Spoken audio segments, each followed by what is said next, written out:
Gracias. Vamos a esperar que salgamos a Facebook y para dar inicio al webinar del día de hoy.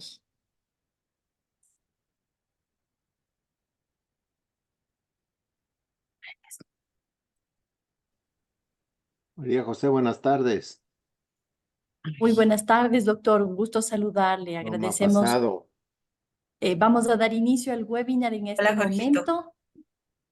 Muchas gracias. Bueno, muy buenas tardes. Un gusto saludarles a través de este medio virtual. Agradecemos a quienes nos acompañan en esta tarde en el ciclo de charlas sobre diferentes temas de historia ecuatoriana. Un interesante coloquio propuesto con 3 conferencias que se realizarán durante el mes de junio, julio y agosto. Para el primer tema que es cómo estuvo constituida la economía de Quito en los siglos XVII y XVIII, nos acompaña la doctora Guadalupe Suasti. La doctora es historiadora, investigadora y profesora universitaria, licenciada en Ciencias de la Educación, Historia y Geografía por parte de la PUC Ecuador, máster en Historia Andina por la Universidad del Valle, Colombia, y doctora en Historia y Estudios Humanísticos por Europa, América, Arte y Lengua por la Universidad Pablo Olavide de Sevilla. Ha sido docente en varias universidades nacionales de España y de Colombia. Sus áreas de investigación e interés están relacionadas con la historia económica y social del siglo XVII, donde ha trabajado temas vinculados al desarrollo de la manufactura textil, el comercio, los agentes vinculados a esta actividad y las rutas comerciales de la provincia de Quito. En la historia de la educación de la primera mitad del siglo XIX, ha incursionado en la exploración de temas afines con la estructura del sistema educativo, la organización de planes, programas y métodos de estudio, así como la formación de maestros y la formación de ciudadanos. También ha incursionado en el ámbito del patrimonio y la cultura del Estado ecuatoriano.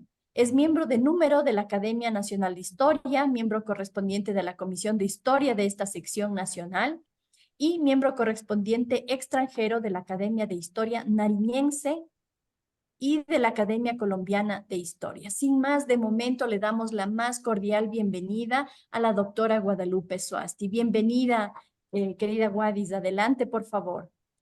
Gracias, María José. Gracias a todos quienes están asistiendo a este coloquio y quiero pues nuevamente reiterar la ayuda y el apoyo que me da la Secretaría Técnica y que nos da a todos los miembros de las diferentes comisiones para poder realizar estos eventos. Como bien señalaba María José, quiero compartir con ustedes el tema que voy a tratar el día de hoy, que quiero trabajar el día de hoy y que tiene que ver con uno de mis ámbitos de investigación. Este ciclo de charlas que van a tratar sobre diferentes temas, como ya lo ha dicho María José, vamos a realizarlo durante los meses de junio, ay por Dios, julio y agosto, y el objetivo general que tiene este ciclo de charlas es el de poner en conocimiento del público la reflexión sobre varios temas de historia, ¿no? Que se han mantenido fuera del ámbito oficial de la historia oficial y que más bien, más que mantenerse fuera del ámbito, responden precisamente a esos vacíos que uno encuentra en la historia nacional, ¿no? Este ciclo, como bien lo ha señalado, pues también María José comprende 3 temas de manera general que yo me los he planteado como preguntas, ¿no? Que en su momento pues fueron preguntas conductoras de trabajos de investigación. El primero pues es cómo estuvo constituida la economía de Quito en los siglos XVII y XVIII, del cual nos ocuparemos el día de hoy. El segundo tema que lo veremos en julio es cómo comprender el cambio del modelo de monarquía a república en el paso del siglo XVIII al siglo XIX, que es una época muy, muy importante para la historia, no solamente de este país, sino de varios de los países de Latinoamérica, que en esas primeras em, etapas del siglo XIX pues empiezan a transformarse en repúblicas. Y el último tema que tiene que ver con el yo haber incursionado dentro de lo que es la historia educativa, pues es preguntarme y plantearme si es que era posible la existencia de un sistema educativo nacional para el Ecuador a principios del siglo XIX. Todas estas preguntas y estas dudas, pues las iremos contestando a lo largo de este ciclo de charlas. En la primera conferencia, como les decía, o primera charla, bueno, antes de iniciar con esto, quería pues proponer a los asistentes que si tienen alguna duda o pregunta, no duden en interrumpir mi exposición para poderla hacer en ese momento y saldar pues la duda de forma inmediata. En la primera charla, como les decía, pues perdón, me planteaba esta pregunta de cómo estuvo constituida la economía de Quito en los siglos XVII y XVIII. Fue mi primera, ¿cómo se dice?, incursión en el ámbito de la investigación, ¿no? En la historia ecuatoriana, el periodo, en los siglos XVII y XVIII, el análisis de la economía pues estaba vinculada así como una característica más del proceso histórico ecuatoriano, ¿no? Como igual la historia política, la sucesión de presidentes o alguno que otro evento eventual. Y en la práctica, pues, adentrándonos ya en el estudio más pormenorizado de lo que sería la economía, se encuentra que la manufactura textil se desarrolla en la audiencia en Quito durante 1600, del siglo, finales del 16, todo el 17 y el 18, pues le permite a este espacio vincularse con una economía más grande, ¿no? La del virreinato peruano y a través de esa circulación de bienes, pues vincularse con otros mercados que no solamente son los que están dentro de la región, diferentes regiones del virreinato, sino mercados tan lejanos como Potosí, Buenos Aires al sur, Cartagena y Panamá al norte, ¿no? Este fenómeno, pues, de la historia o han dicho, el establecimiento de la manufactura textil para este espacio de Quito responde a una serie de políticas implementadas por la corona española a finales del siglo XVI, ¿no? Y que tiene que ver básicamente con tres grandes cuestiones: la organización administrativa de estos territorios, la organización de la hacienda pública para poder conseguir mayores ingresos de metálico, y básicamente va a ser para estos territorios la tributación y la eliminación de encomiendas que tenían el usufructo del tributo indígena que no pasaba pues a manos de la corona. ¿Cuáles son los antecedentes para hablar nosotros de una economía quiteña en estos 2 siglos?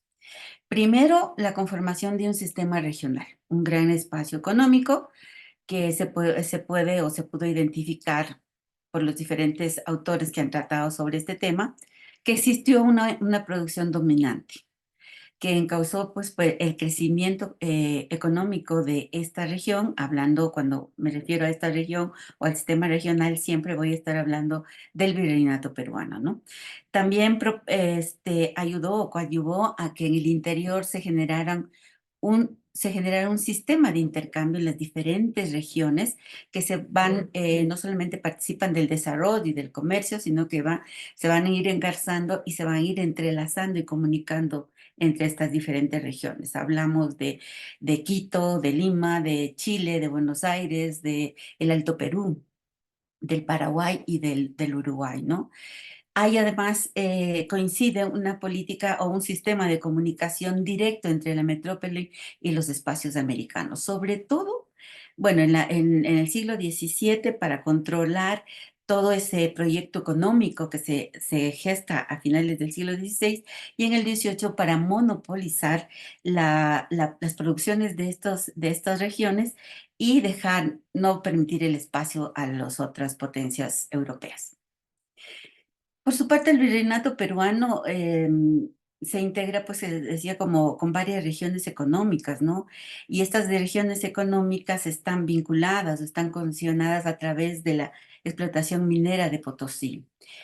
para el siglo XVII, sobre todo, la explotación de plata en el Cerro de Potosí es lo que le permite al virreinato peruano vincularse en el comercio internacional y también ayudar a la corona española a mantenerse en el comercio internacional entre Europa, la India, el Asia, ¿no? Entonces, la minería al interior del virreinato pues funcionó como un polo de desarrollo al cual se encadenaron los diferentes productos de las regiones, lo cual también permite formar un mercado interno que no solamente ayuda a autoabastecerse a la región, abastecer las demandas del sector minero, sino que también permitió la generación de otro tipo de producciones que fueron también comercializadas en este espacio, ¿no? Dentro de lo que vemos de la economía quiteña es importante resaltar a Quito como una región satélite de de la minería peruana, ¿no? Y como se señala, pues se vinculó a través de la manufactura textil. Este es un proyecto. También obviamente le permitió participar dentro de los circuitos mercantiles y las rutas generadas tanto en el espacio interno del virreinato como hacia afuera del virreinato, como lo veremos más adelante.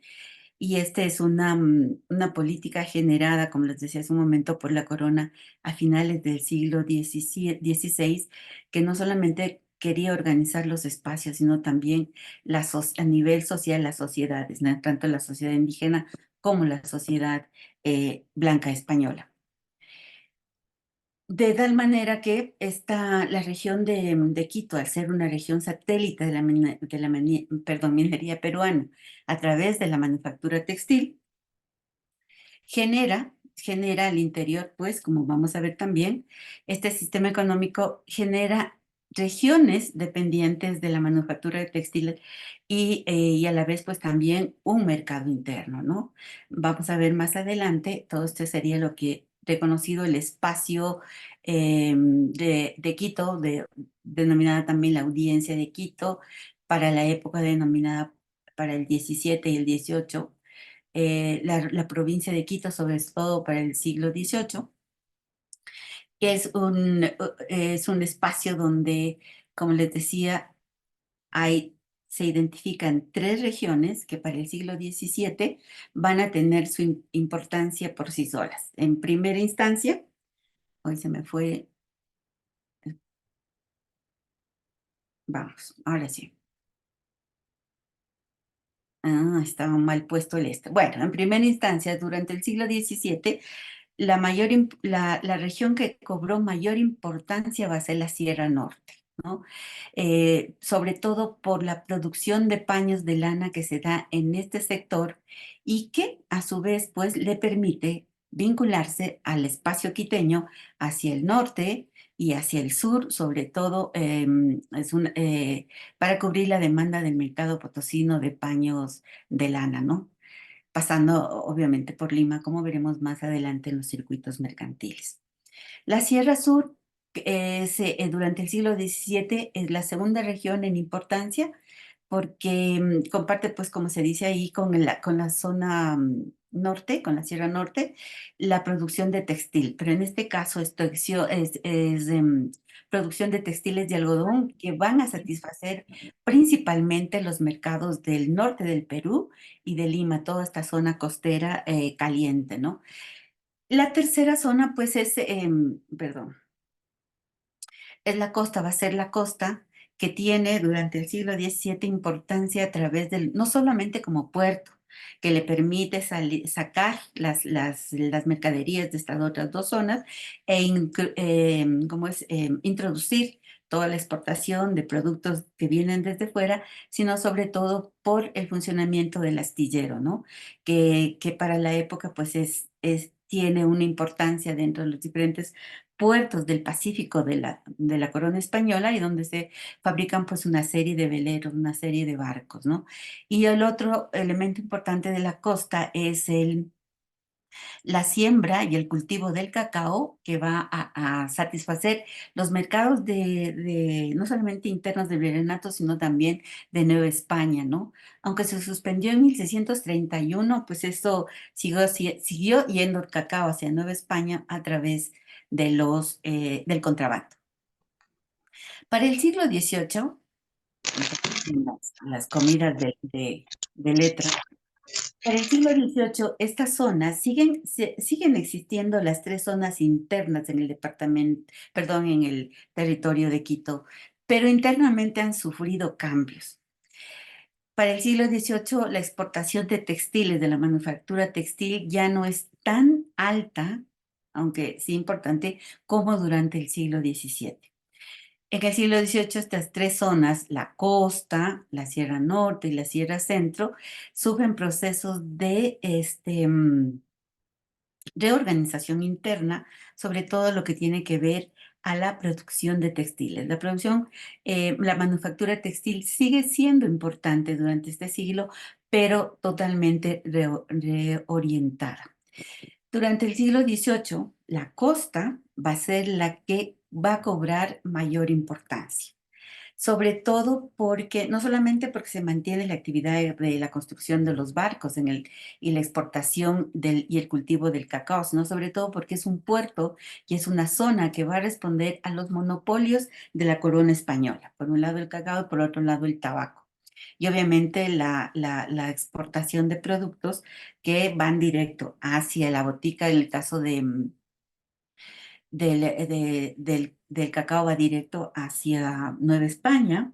En el caso de la cascarilla, que es otro de los productos que van desde la Sierra Sur hacia el puerto de Guayaquil, directo de manera monopolio a la botica de Madrid. De igual manera, el tabaco hacia las fábricas de tabaco en Sevilla. Entonces, de ahí es que la costa, al ser un puerto por donde van a salir de manera importante no solamente estos productos, sino también todos los dineros que se van recaudando, cobra importancia para el siglo XVIII. Y además establece, como se puede ver en el mapa, un comercio directo con Nueva España y con el Callao hacia el sur. La Sierra Norte, por su parte, pues cambia su producción, va a ser más importante, aunque no se deja de producir paños de lana, pero se va a cambiar a la producción de textiles de algodón, sobre todo en los obrajes que se instalan en Otavalo, y esos textiles de algodón van a estar orientados hacia el sur de Colombia, de lo que es ahora Colombia, la región del Chocó, porque se está desarrollando, despuntando un nuevo polo minero, el del oro en esta región, ¿no? Y la zona sur va a seguir con sus textiles de algodón surtiendo pues a los mercados del norte del Perú.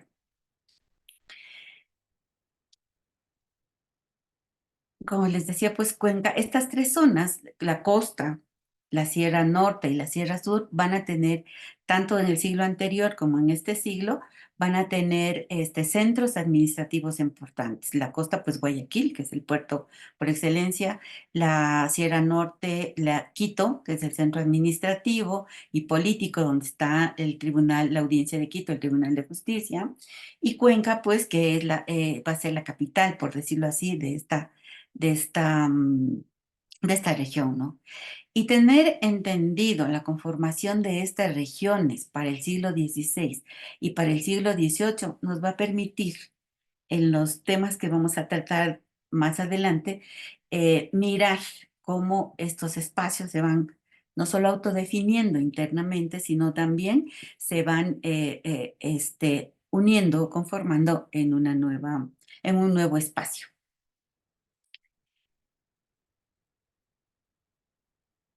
Uno de los elementos u otros de los elementos de la economía quiteña tiene que ver, como ya he venido diciendo, con la producción textil. El establecimiento en este espacio, en el espacio quiteño, cuando hablo del espacio quiteño, estoy hablando de esas tres regiones que hemos visto en el mapa, no estoy hablando solo de Quito, y si se dan cuenta, pues no estoy hablando de la audiencia de Quito, porque ese es un término más judicial de jurisprudencia, un tribunal de establecimiento para la justicia y no un espacio territorial, ¿no? Bueno, como les decía, el establecimiento de la manufactura textil en Quito pues obedece a la generación de obrajes, comunidades de producción textil, y esto obedece también a esa iniciativa que les comentaba hace un momento de tipo estatal de la corona, que a finales del siglo XVI establece toda una política o implementa toda una política de traída de ovejas desde España hacia América, en este caso a la serranía ecuatoriana, de ovejas de merino, que van a ser las que van a acrecentarse o a incrementarse más bien durante las últimas 2 décadas del siglo XVI, y que va a permitir precisamente utilizar esa lana en la unidad en los obrajes en el tejido. El establecimiento de los obrajes en esta zona, tanto los obrajes de comunidad como los de particulares en la Sierra Norte y en la Sierra Centro, sobre todo en la Sierra Norte durante el siglo XVII, no solamente da pie a ese auge textil de la audiencia que le permite vincularse con el espacio peruano, ¿no? Sino también convertirse en el sector dominante de la economía quiteña, y al cual se van a adherir otros sectores como el sector agropecuario, por ejemplo, por la demanda que va a tener la manufactura textil de materias primas, como no solamente la lana, sino los tintes, la manteca, para la subsistencia de sus operarios o trabajadores, el maíz, el trigo, ¿no? Que son cuestiones importantes a la hora de producir.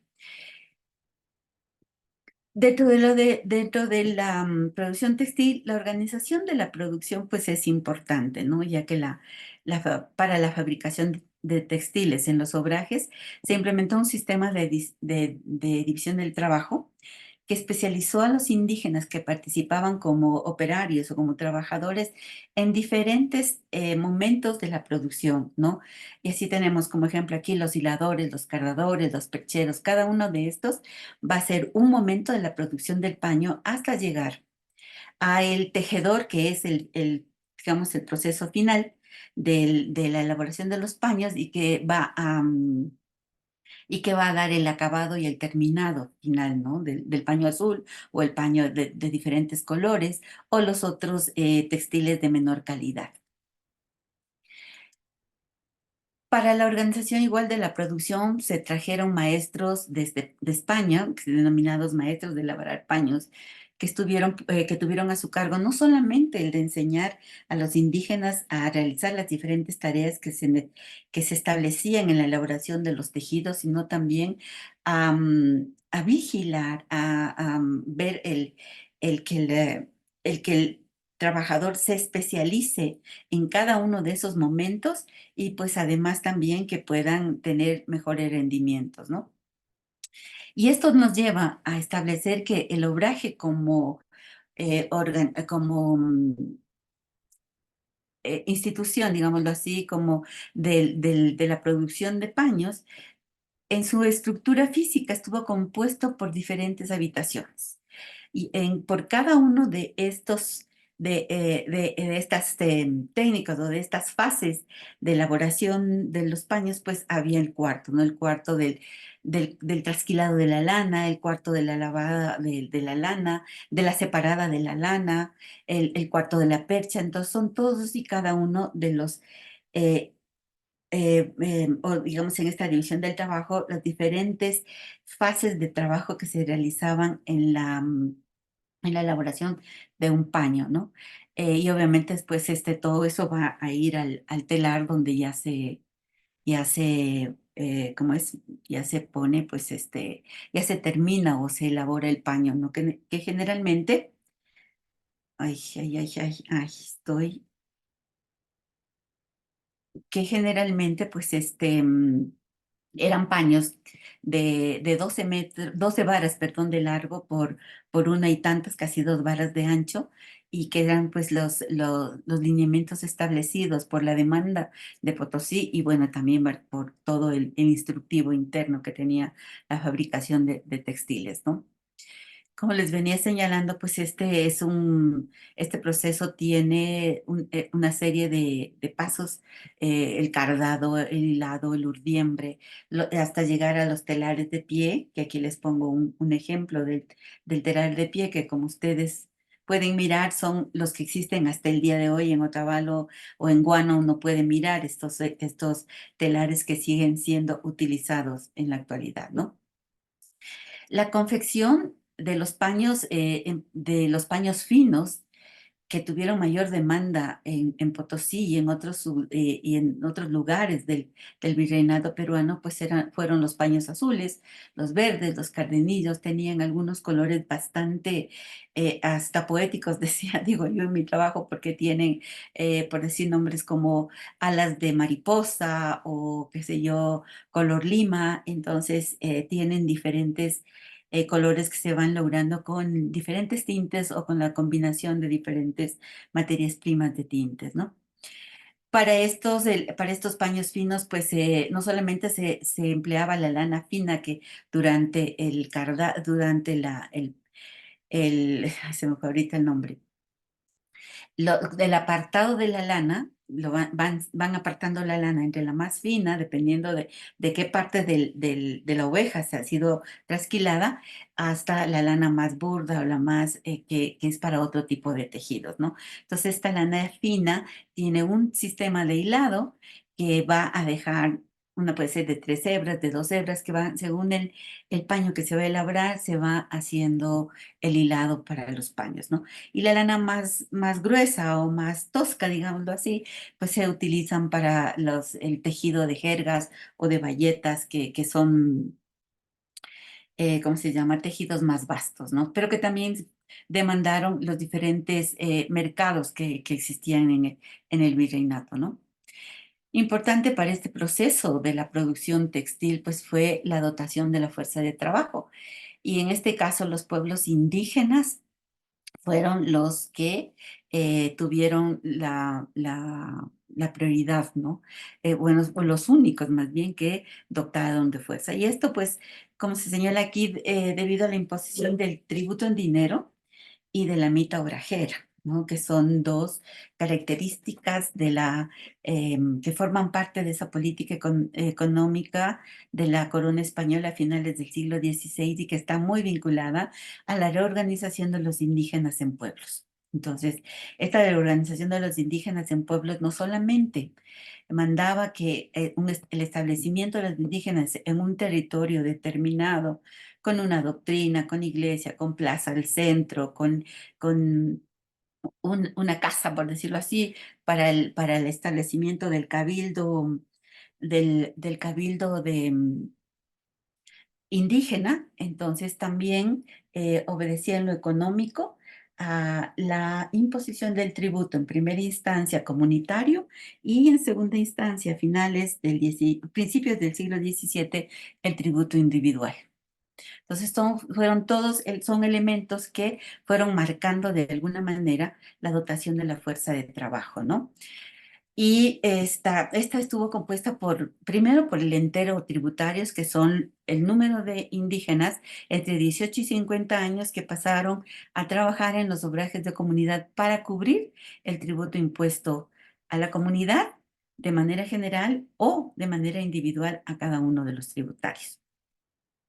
Luego estuvieron los mitayos o quintos, que eran otro grupo de indígenas que también estaban en edad de tributar, que la comunidad entregaba a los cabildos para que a su vez el cabildo repartiera ese número de indígenas a las haciendas para trabajar en las haciendas de los encomenderos o de los señores principales de los pueblos y las ciudades, o para trabajar como quintos haciendo algunas labores en las ciudades, como el repartimiento del agua, el barrer las calles o limpieza también de las calles, ¿no?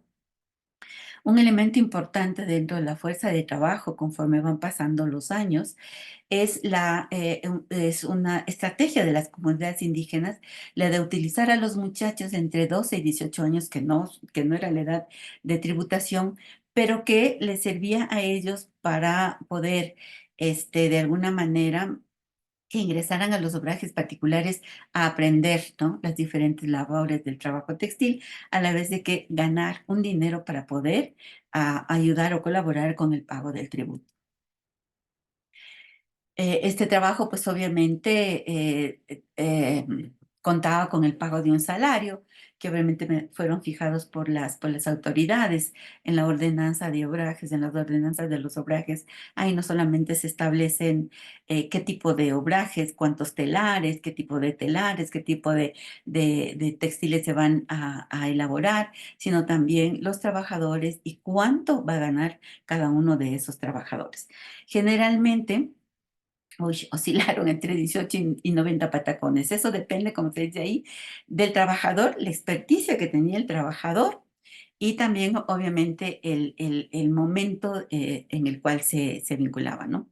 La jornada de trabajo estuvo relacionada, pues, como se dice ahí, en el año laboral, que eran 312 rayas y cada jornada, pues, tenía un promedio de 9 horas diarias, en la mañana y en la tarde, con, obviamente, al mediodía con el descanso, ¿no? En la mañana, desde las 6 de la mañana o 6:30 hasta el mediodía, y en la tarde de 2 a 5. Ahora, esto que parece aquí tan idílico, ¿no? Habían, si se fijaron en una de las láminas anteriores, el obraje tenía también una celda. Em, y esa pues estaba dedicada a quienes incumplían con lo que estaba establecido con la normativa del trabajo o de la elaboración de cada uno de los procesos. Entonces, sí estaban sujetos a jornadas muy duras, a trabajos muy pesados también en el obraje, ¿no? El obraje de alguna manera era como una cárcel para los indígenas, sobre todo los obrajes particulares. Otro de los elementos de esta economía durante los siglos XVII y XVIII, pues es el comercio. El comercio, como hemos dicho, pues es un sector importante porque le permite a esta región quiteña no solamente vincularse con el espacio peruano hacia afuera, sino internamente también generar un mercado. Para la regulación del comercio en América, a finales del 17, como se dice, se crearon las universidades de mercaderes, ¿no? Tanto en México como en Lima, y van a ser estas instancias las que regulen el comercio y los agentes del comercio. Además de también el tipo de mercaderías, perdón, que debían ser importadas o que deberían circular, ¿no? No solamente, algo interesante que se pudo ver durante el siglo XVII es que el comercio o la actividad mercantil fue un sector bastante, no solamente importante, sino codiciado, por decirlo así, ¿no?, por los diferentes grupos sociales.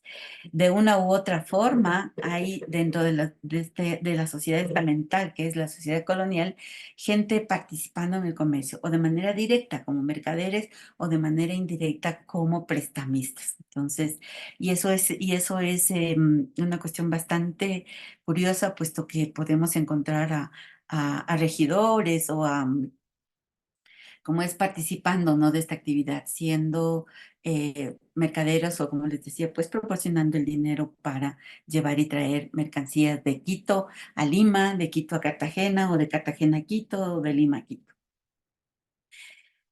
¿Cuáles fueron dentro del comercio quiteño digamos, esta vinculación del comercio quiteño hacia afuera y hacia adentro, los circuitos mercantiles? Para el siglo XVII y el siglo XVIII existen dos niveles de circuitos mercantiles. El interregional, que ya hemos dicho que es el que vincula a Quito, a toda esta zona de Quito, con Portobelo, Panamá, Cartagena hacia el norte o hacia el sur, con Callao y Cusco, y en muchos casos también Buenos Aires y Santiago de Chile, ¿no?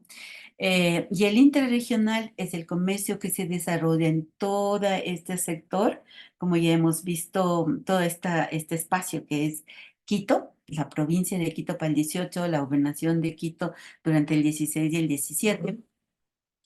Y es ese comercio que se da entre esas tres regiones que vimos en las gráficas anteriores, y además el comercio que se da intrarregional en la Sierra Norte, en la Sierra Centro, en la Sierra y en la costa, ¿no? En la Sierra Sur y en la Sierra Centro. Entonces, ese es el comercio intrarregional. Como ya les digo, pues este comercio interregional, que tiene, en el cual se describe aquí dos circuitos, el circuito comercial norte hacia Cartagena, Portobelo y Panamá, y el circuito comercial sur hacia Lima, Cusco, Buenos Aires, Santiago de Chile, ¿no? Donde pues circulaban la plata, los textiles, las mulas, el vino, las cecinas, la yerba mate. Entonces, porque es el comercio, es el circuito en el cual circulan todas las mercaderías y los productos más bien, que son a la vez hegemónicos en cada una de estas regiones. En el nivel interregional, como ya hemos dicho, no, ya nos fuimos nos fuimos. Ay, por Dios, esto está una locura. Siguiente, siguiente, siguiente. Ya.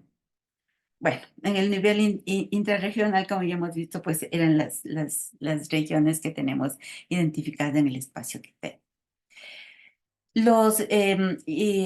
Este circuito comercial norte, que como se ha dicho, llegaba hasta Cartagena y Portobelo, Panamá, también por el norte y al sur a Lima, pues tenía dos rutas, ¿no? La ruta terrestre y la ruta marítima. La ruta terrestre entre Quito y Cartagena, pues iba topando todos estos puntos, no solamente Ibarra, Pasto, Barbacoas, Popayán, Cali, Buga, Buenaventura, Cartago, Mariquita, Honda, se desviaba a Bogotá, luego por el río Magdalena suben hacia Cartagena, ¿no? Esa es la ruta terrestre. Hacia el sur, en cambio, desde Quito, La Tacunga, Riobamba, Cuenca, Loja, Piura, Trujillo, Callao, Lima, Cusco, era la ruta terrestre.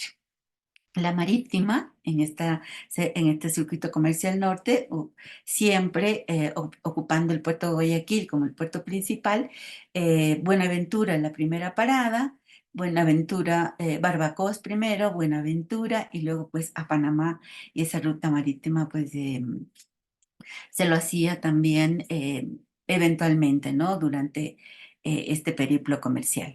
Lo que hay que señalar es que en estas rutas, tanto las rutas la ruta interregional sur como la ruta interregional norte o el circuito comercial norte, el circuito comercial sur, siempre la ruta terrestre va a tener mayor primacía que la ruta marítima. La marítima porque siempre estuvo amenazada por los hundimientos de los barcos o por los piratas que asaltaban los barcos que iban con los cargamentos. En cambio, la ruta terrestre facilitaba a los mercaderes el poder ir vendiendo en cada una de estas regiones otras mercaderías adicionales a las que llevaban a la ruta final, ¿no? O al destino final. En la ruta interregional sur, como ya les señalaba, pues este es todo el circuito que está aquí puesto hasta Lima, Cusco, ¿no? Y muchas veces también, como les decía, pues a Buenos Aires.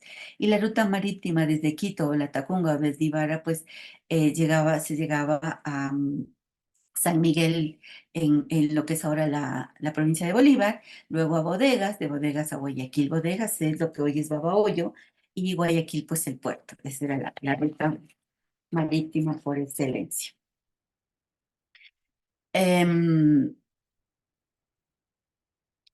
¿Cuáles fueron dentro de del ámbito del comercio los bienes del comercio? En primera instancia, los bienes del comercio, sí, o de los circuitos mercantiles. En primera instancia está la ropa de la tierra y luego tenemos la ropa de Castilla o efectos de Castilla. En la ropa de la tierra, pues tenemos que vincular básicamente a la producción textil de los paños azules, o los moriscos, o los verdes, o los lilas, como les había señalado hace un momento, o la producción pues de jerga, de lienzos, sayales, que eran utilizados, pues muchos de ellos en el puerto de Guayaquil, en la construcción de los astilleros de Guayaquil para la construcción de los barcos, ¿no? De las velas y de las sogas que se utilizaban. O si no, también el ir comercializando, como yo les decía, en las diferentes paradas, trigo, sombreros, cordobanes, alpargatas, bizcochos, aunque conocemos también que los bizcochos llegaron hasta Lima y hasta el Cusco y que tenían una muy buena demanda. Ahora, lo que yo no sé es si eran los bizcochos de Cayambe o los bizcochos que se hacían en otro sitio. El otro bien, digamos, son los denominados ropa de Castilla y que son todos los efectos que ingresaron por el puerto, que fueron traídos por los mercaderes desde Cartagena o desde Panamá o desde Lima, a donde llegaban los grandes galeones con los productos traídos desde Europa. Varios también desde China, por ejemplo, llegaban a Acapulco, la ropa de China, que se traía también hacia Quito en menor cantidad, pero ingresaba también este tipo de mercadería hasta este espacio. ¿Cuáles fueron los agentes del comercio? ¿Quiénes se encargaban de la circulación de las mercancías? Los mercaderes y los tratantes. Los mercaderes quiteños, conocidos así en el ámbito del comercio interregional, eran pues básicamente españoles, ¿no? Pocos criollos que nacieron acá y que se dedicaron al comercio, eso durante el siglo XVII, pero en el siglo XVIII ya los mercaderes van a ser más criollos, más nacidos acá, gente de dinero, que gente que tenía potencial para poder invertir en la compra y venta de productos, ¿no? A los mercaderes que se ocupaban de traer las mercancías entre Cartagena, Panamá, Cartagena y Quito, o Lima y Quito, pues se les denominaba mercaderes de la carrera de Cartagena o carrera de Lima, dependiendo de dónde venían o a dónde iban. Esto no significaba que solo existieran un mercader que iba a Cartagena, podía también ir a Lima. Recuerden que las universidades de mercaderes, que eran esta instancia regidora, era la que les otorgaba, como quien dice, la certificación para poder mantenerse en el circuito, ¿no? Los tratantes, en cambio, fueron agentes que trabajaban en las zonas, en la zona o a nivel intrarregional. Algunos fueron al inicio también inmigrantes españoles, ayudantes de mercaderes que se dedicaron a comercializar con ropa de Castilla en lugares más pequeños o entre ciudades pequeñas o entre pueblos de blancos que requerían esos productos, ¿no? Y mayoritariamente también mercadeaban con productos avícolas, ¿no? Porque era el- la demanda entre las diferentes ciudades, también entre las diferentes regiones o subregiones del espacio quiteño. De su circuito pues dependía mucho de los productos que comercializaban, ¿no? Y ya en el espacio, ¿cómo se llama? Perdón, ya en el siglo avanzado, el siglo XVII y en el siglo XVIII, varios de estos tratantes se van estableciendo en las diferentes ciudades y consiguen de los diferentes cabildos también pues el que les puedan denominar u otorgar pulperías, es decir, poner tiendas pequeñas en el espacio urbano. ¿Cuáles fueron dentro del comercio y de este circuito mercantil las prácticas y operaciones comerciales que realizaron los mercaderes en primera instancia, pues y los tratantes, ¿no? Hay un montón de prácticas. Las más importantes, pues las he puesto aquí, que son las compañías, los avíos adelantes en dinero, las ventas al por mayor, las ventas al por menor, que básicamente eran ventas que se hacían a los tratantes para que ellos puedan distribuir esa mercadería importada en otros sitios que no sean las ciudades principales. Las ventas al por mayor de igual manera que pues que se hacían entre mercaderes, el mercader de Quito al mercader de Cartagena o el mercader de Quito al de Lambayeque o el de Trujillo o el de Lima, ¿no? Los avíos o adelantos en dinero generalmente este, estaban dados por el mercader a los fabricantes o a los productores, ¿no? Entonces era compraban por adelantado la producción, o la materia prima, así se lo podría resumir. Y las compañías, pues normalmente funcionaban en acuerdo entre uno, dos o tres mercaderes que iban a llevar cierta cantidad de productos hacia el norte en el circuito norte o hacia el sur en el circuito sur. En esta, algo que me olvidé de señalar al inicio es que la vinculación, digamos, sí, pues la vinculación quiteña al espacio peruano a través de la manufactura y la exportación de textiles, de paño o de lienzos, textiles de algodón, pues facilitó el que a este espacio se monetizara.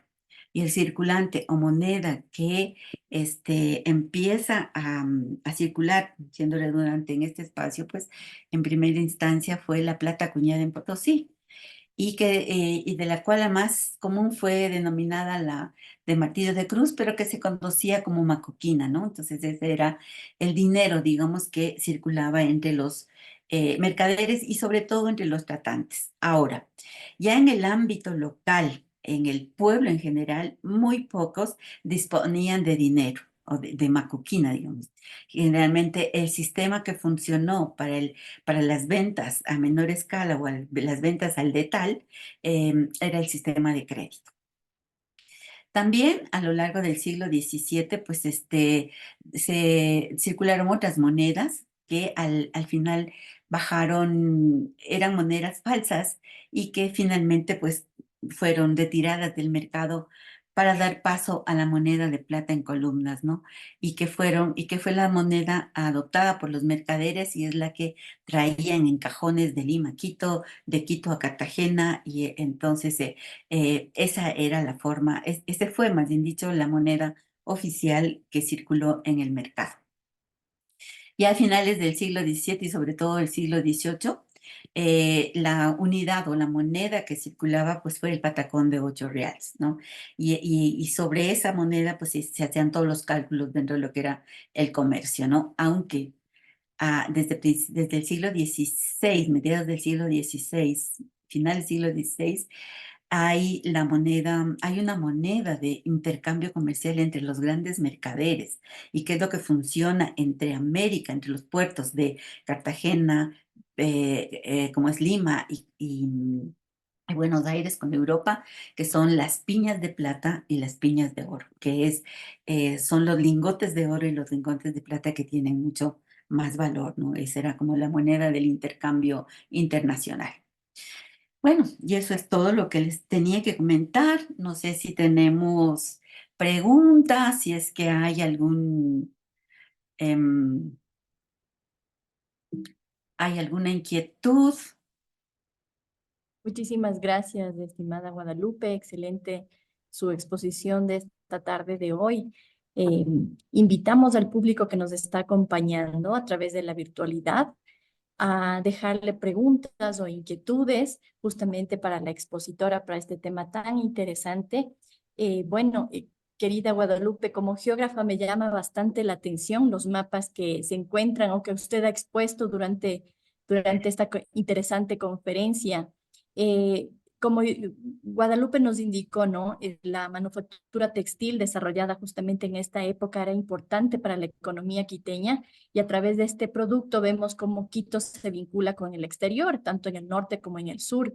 Ella nos hablaba de dos circuitos, un circuito norte y un circuito sur, una ruta terrestre y una ruta marítima, y entiendo que también internamente unas rutas fluviales internas, ¿no? Y sí, sí, sí. Por otra parte, sí, y ahí viene mi inquietud, si los mapas o los planos que usted nos mostró durante su exposición son justamente parte de este estudio, refieren a esta época. Sí, sí, Maguitos son parte del estudio, son gráficos más que mapas, gráficos elaborados por mí sobre la base de la información que se fue levantando y recogiendo, tanto documental como bibliográfica, entonces, y que obviamente me serví mucho de obras que se publicaron sobre comercio en Colombia, igual en Perú, ¿no? Y que me ayudaron a hacer esto. Y también de trabajos hechos aquí para Cuenca, sobre todo, de Silvia Palomino, ¿no? Que hace todo un estudio importantísimo que no ha sido reivindicado para la zona de Cuenca y la vinculación que tiene con el norte del Perú. Como el trabajo, hay un trabajo también de, ay, se me fue ahorita el nombre, de un compañero chileno que hizo un trabajo, las vinculaciones con Chile, ¿no? Y cómo el vino de Chile, las uvas de Chile van llegando hasta este sector. O sea, es que es impresionante. Y obviamente parte de mi trabajo se fundamenta en la tesis de Sempa Saduria, ¿no? De la conformación de este espacio económico casi que autónomo, ¿no? Y que no depende tanto de lo que se puede traer desde la península, desde Europa, desde España. No sé si es que hay alguna otra. Bueno, hay un montón de cosas que no he dicho, he dejado de decir, porque primero por el tiempo, luego porque ya se me agranda también uy, ¿cómo es? Mm. Las diapositivas. No, Entonces dije, tranquila. bueno, No, más bien, muchísimas gracias. Muy interesante el trabajo que ha realizado. De hecho, justamente me venía a la mente esta inquietud sobre los planos, los dibujos de estos mapas, porque es justamente el siglo XVIII, la época en la que vino la misión geodésica francesa acá el Ecuador, alrededor del 1736 y 1743, y se desarrolló un conocimiento justamente en el tema cartográfico. Entonces, por claro, ello mi inquietud respecto a los mapas que usted, o a los gráficos, ¿no? De gráficos. las rutas de comercio que usted nos ha mostrado en esta tarde de hoy, muy interesante Aunque hay que y decir también, Majito, que excelente. sí hay una cartografía para el siglo XVII y XVI. Lamentablemente son mapas demasiado genéricos que no me permitían a mí ubicar, ¿no? La problemática, digamos, que es de Quito y el comercio de textiles, ¿no? Estoy mirando aquí Sí, una pregunta de alguien que me sí. dice que podría decir que el desarrollo de podríamos decir que el desarrollo de los textiles reposaba en la producción minera de Potosí, fue la caída de estas del origen de la decadencia económica de la audiencia de Quito. A ver, en la historiografía nacional, en la historia nacional, digamos, siempre se ha hablado de la decadencia del siglo XVIII y ¿cómo se llama? Y que esto es a causa de la baja de la producción minera de Potosí, ¿no? Pero en realidad, si bien hay una decadencia en la producción, en la demanda de textiles de paño, de lana de oveja, que se utiliza en las zonas frías, hay una reorientación del comercio de estas diferentes zonas que me olvidé decir en la presentación. Por ejemplo, la Sierra Norte, con sus tres subregiones, ¿no? La Sierra Norte eh, reorienta su producción hacia la elaboración de textiles de algodón para el sur de Colombia, donde se está desarrollando la minería del oro, y también le da mucha importancia a fortalecer las haciendas agrícolas, ¿no? La de caña, la de los cultivos. Lo mismo pasa tanto en la Sierra Norte, Centro Norte, como la Sierra Centro y la Sierra Centro Sur, que tiene que ver con Cotopaxi y Chimborazo. La Sierra Sur, en el siglo XVIII, que está comprendida por Cuenca y Loja, Zamora, Zaruma, bien, eh, incrementa su producción o reorganiza su producción, no solamente hacia los textiles de algodón que siguen manteniendo demanda del norte del Perú, sino que cobra importancia la explotación de la quinina, que se vuelve monopolio de la corona española y que se exporta directamente a la botica del rey en Madrid, ¿no? La botica del reino. Y eso pues hace que su economía se reoriente, ¿no? Entonces, son las formas como van saldando esa famosa crisis que se ha descrito en la historia nacional. La costa para el siglo XVIII es mucho más importante que en el siglo anterior. ¿Por qué? Porque es a través del puerto, sigue manteniendo la producción de barcos en menor escala, pero siguen siendo importantes, demandados a nivel de América y de Nueva España.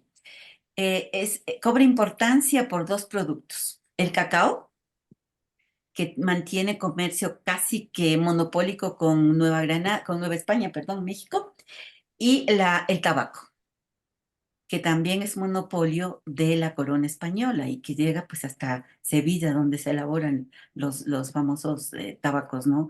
Y obviamente también pues la exportación de quinina, que es lo que va a demandar. Entonces, si bien se podría hablar de una crisis en el siglo XVIII, pero que es una crisis por la baja de producción de paños de lana, hay todo un movimiento económico, una reorientación económica de estas tres regiones que estuvieron en bonanza, en auge económico durante el siglo XVII, porque todas estaban dependiendo de la manufactura textil, de la elaboración de los paños de lana, ¿no?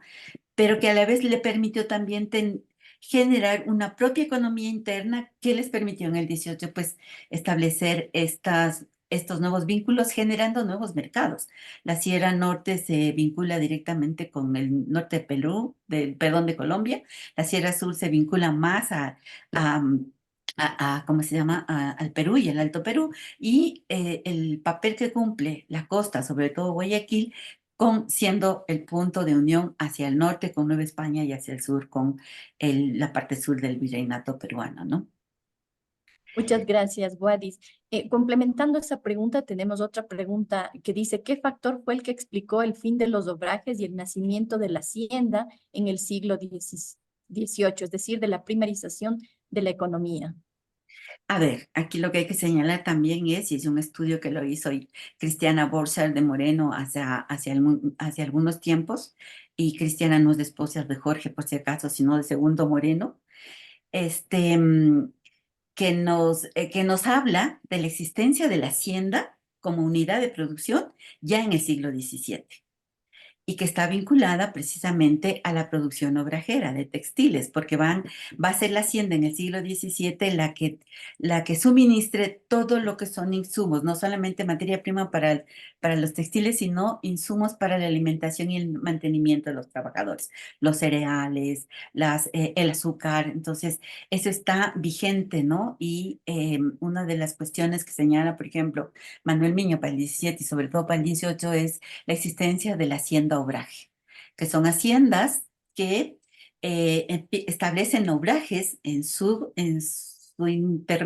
en su espacio territorial y que aprovechan de la dotación de la fuerza de trabajo tanto de los mitayos, o sí, de los mitayos, como los muchachos que van a trabajar ahí cobrando un salario, ¿no? Entonces, si queremos establecer o si queremos hablar o determinar crisis de obrajes para el siglo XVIII, podemos señalar que es la crisis de los obrajes de comunidad. ¿Por qué los obrajes de comunidad? Porque han perdido sentido. Ya no son la fuente de ingresos para el pago de tributo de las comunidades. Las comunidades han sufrido una expoliación, por decirlo así, de sus trabajadores. Han salido de las comunidades a buscar trabajo en las haciendas, en otros obrajes, para poder reunir el dinero que la comunidad debe pagar por tributos. Entonces, eso por un lado. Por otro lado, si hay una baja de demanda de la producción de paños en el Alto Perú, en Potosí, porque disminuye obviamente la producción de plata, ¿no? Pero es una producción de plata que está sustentada por las minas del norte del Perú. Ahorita se me fue el nombre, pero que son, como son tierras calientes, demandan textiles de algodón. Por eso es que la producción de Cuenca de la Sierra Sur pues tiene importancia, ¿no? Entonces, no podemos hablar para el 18 ya en este siglo XXI, desde el final del siglo XX y sobre todo ahora de una crisis generalizada en el espacio quiteño, porque hay todo este movimiento, digamos así, de reorientación de la economía de las diferentes regiones, ¿no? En búsqueda de otros productos y en búsqueda de otros mercados. Jorgito tiene levantada la mano. Sí. Por favor, adelante, doctor Moreno. Felicitaciones, Guadalupe. Realmente tú eres una experta en la época y en los temas que acabas de abordar. Una pregunta. Dentro de tu investigación sobre las rutas de comercio, ¿has encontrado alguna referencia sobre la ruta que llegaba hasta Acapulco? Mm. Algunas referencias leves, pero alguna referencia. Sobre todo, la ruta marítima, como bien señalas, de contrabando. Desde Guayaquil, Lima, Callao, Callao, Guayaquil, Guayaquil, Buenaventura, San Blas antes, y a veces desde San Blas hacia Acapulco, a veces desde Buenaventura hacia Acapulco, dependiendo de los productos que en cada uno de estos puntos o de estos espacios, pues hubiese que llevar, ¿no? Así que el contrabando o la ilegalidad del comercio marítimo no es fenómeno del siglo XX ni del siglo XIX, es ya desde el siglo XVII, sobre todo porque, como les señalaba hace un momento, el cacao, que era muy demandado en Nueva España, que estaba cacao de alta calidad, que se producía en lo que es ahora la provincia de Los Ríos de Los Ríos sobre todo y del Oro también, tenía mucha demanda ¿cómo se llama?, en Nueva España, al punto de que se prohibió en 1631 su comercio legal, pero el comercio de contrabando seguía, ¿no?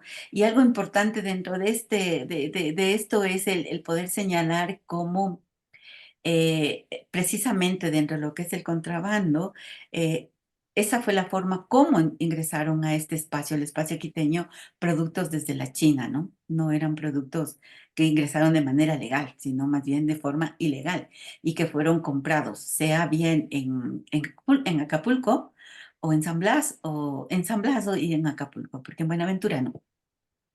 Eso, no sé qué otra Muchísimas pregunta. gracias. Muy bien, Sí, muy bien. bueno, Gracias, Guadalupe. sí. Gracias a ti, Jorgito. Muchas gracias, doctor Moreno. Muchas gracias, Guadalupe.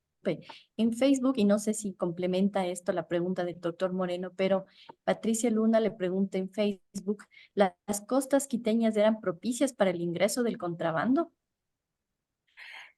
Sí, conocemos que el puerto de Guayaquil ingresaba poco contrabando, pero que la isla Puná, ahora no me acuerdo cuál es el puerto que había en Puná, era de contrabando. Otro de los puertos a los cuales se ingresaban con mucha facilidad, Bahía de Caracas, San Mateo en Esmeraldas, Manta también, y hay otro que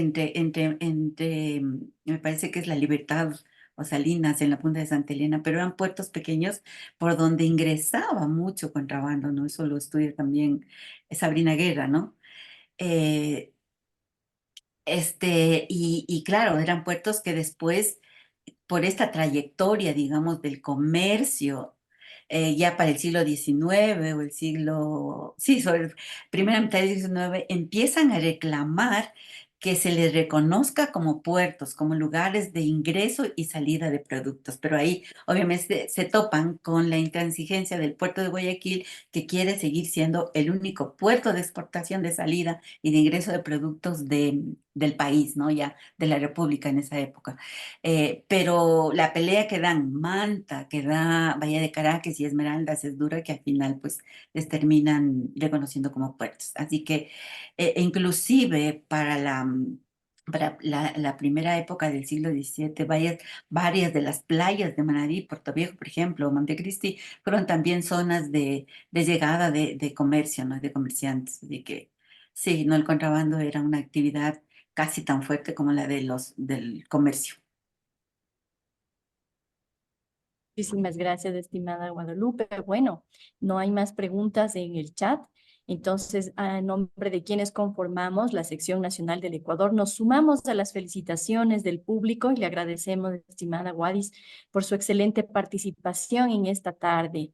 Reiterando nuevamente el agradecimiento y la felicitación, queremos también pedir al público que nos está acompañando a través de la virtualidad que nos visiten a través de nuestras redes sociales, que estamos en Facebook, en Instagram, en TikTok, e ingresen a nuestra página web www.ipgh.gov.es para enterarse de este y otros eventos que estaremos realizando durante este 2024. De hecho, el 16 de julio queremos invitarles, nuestra doctora Guadalupe Suasti estará dando una siguiente charla complementaria a este ciclo de conferencias.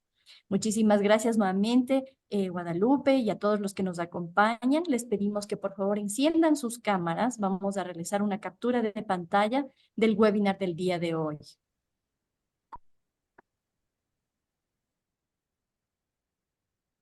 Mientras ustedes encienden sus cámaras, comentarles que este webinar está disponible a través de Facebook y también estará disponible a través de nuestro canal de YouTube. Parece que no se animan a encender las cámaras. Están achorados, pero bueno, por lo menos están los nombres. Exacto, listo. Bueno, vamos a hacer entonces una captura de pantalla. Siguen llegando las felicitaciones para nuestra expositora del día de hoy. Gracias, Voy a gracias hacer, a todos. voy a hacer la captura de pantalla. Denme un segundito. A ver.